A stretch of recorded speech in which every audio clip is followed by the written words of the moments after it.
Hell yeah! He beat him up really good. Can he beat up Loki? Of course he can beat up Loki.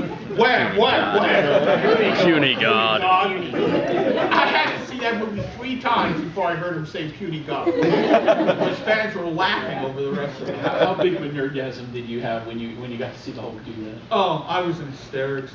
That is such a quintessential Joss Whedon moment. Because he did it a dozen times in Buffy. You'd have somebody standing there, usually a villain, making some sort of dramatic speech, and something suddenly happens to short circuit the speech. And he did it like a dozen times in Buffy. He did it to Spike. He did it to Ethan Rain. Just people are making speeches and they get screwed. And it's the same thing here. Loki's standing there making a dramatic speech. I'm a god, you pitiful creature, and there's no wham. The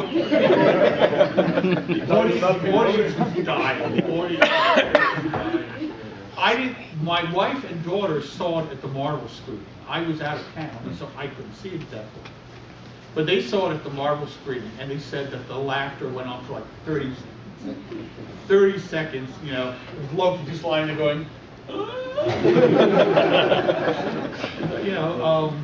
yeah, I wish I could have seen it at the Marvel screen. That was hysterical. She said they went batshit when the helicarrier took off. Coming up stuff. Is there anything you can talk about Secret Wars? No. I mean, I should try though. Well, we have the stuff that's been publicized. Right. We are doing, effectively we're doing Avengers 2099. And yes, we are doing the Avengers, who are effectively the Avengers from the movies. It's Captain America, Iron Man, the Black Widow, Hawkeye, and since we can't use Thor, I'm using Hercules. And the Hercules is our Hercules. All the other characters are recreations that go off in a completely different direction. Hawkeye is a human man who's merged with a bird, and he has wings and a hawk-like face, and talons on his fingers. The Black Widow, let me put it to you this way, don't have sex with her. You're laughing, I'm serious. Because what does the Black Widow do after she mates? Bites the heads off? She kills and eats them. Yeah, that's the Black Widow. She's a fun character. And it's entertaining because, I'm using the Avengers, but, I've created the Avengers, but in the world of 2099, it's really simple. If you are a superhero, you have to work for Alchemax. That's it. That's essentially the law. You must work for Alchemax. So all the Avengers work for Alchemax. X-Men 2099 work for Alchemax.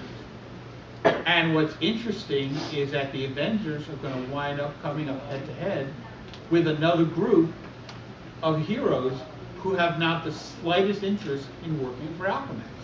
They are called the Defenders. Wow. And they consist of Hulk 2099, Strange 2099, and the Silver Surfer. Wow. So yeah, I'm using, I've got the original Hercules, and I've got the original Silver Surfer. I don't have to do Silver Surfer 2099. He's immortal. It's the same Silver Surfer. So that, and I figured why not? It's also the Defenders. So I figured that should be entertaining. So that's going to be coming up with that. And yes, this has been not really officially announced, but I've been mentioning it, that we are doing Future Imperfect, in which the Maestro is the lead character, which is really kind of amazing to me because when I created the Maestro for a 2-issue Future Imperfect series many years ago, I never thought he'd have this kind of staying power. But people just seem to love the future incarnation of the Hulk. So I'm going, okay, what the hell, why not?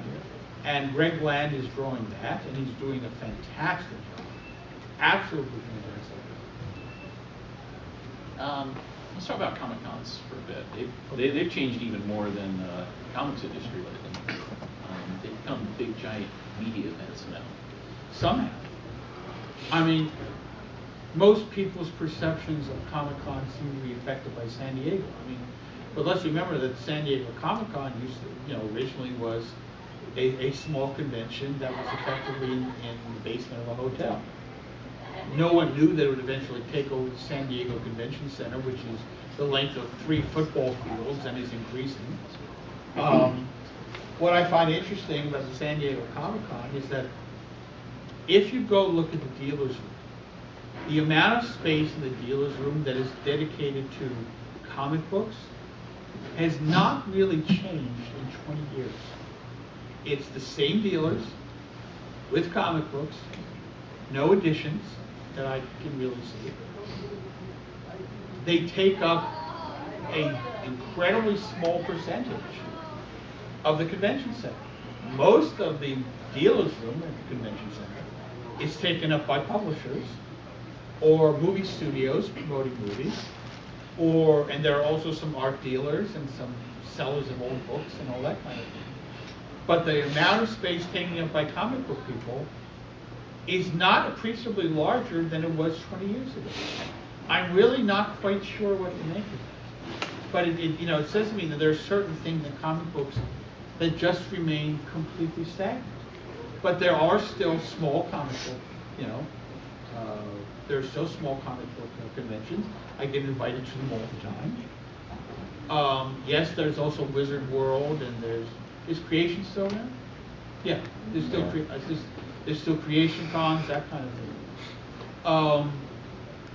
I would say that the big difference is that it used to be that comic book conventions were seen as this kind of subset sort of thing that people who were really enthusiastic about comic books went to, and they're really weird.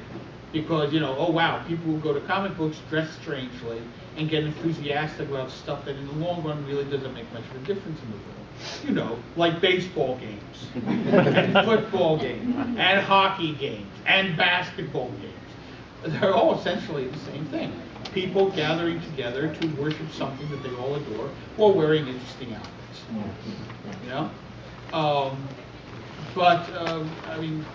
The San Diego Comic-Con has changed the way, I would say, the media perceives comic books. A lot of comic creators have complained that they feel they're being marginalized in Comic-Cons these days. Have you noticed any of this? Or? No, I have no idea what they're talking about. I'm sorry, Comic-Cons have artist alleys that are very, that are frequented by tons of people. I see people selling drawings and sketches and being hired for significant amounts of money to draw drawings and sketches. I don't know what the hell they're talking about. And more people than ever are going to these conventions. And more people than ever are going. I don't see what they mean by being marginalized. Like I said, Artist Alley, but so what? Artist Alley goes back decades. Novels. Okay. Haven't covered that yet. You've played in a lot of people's sandboxes. I have. You've also done your own original stuff. I have. Do you have a preference between the two? No. No?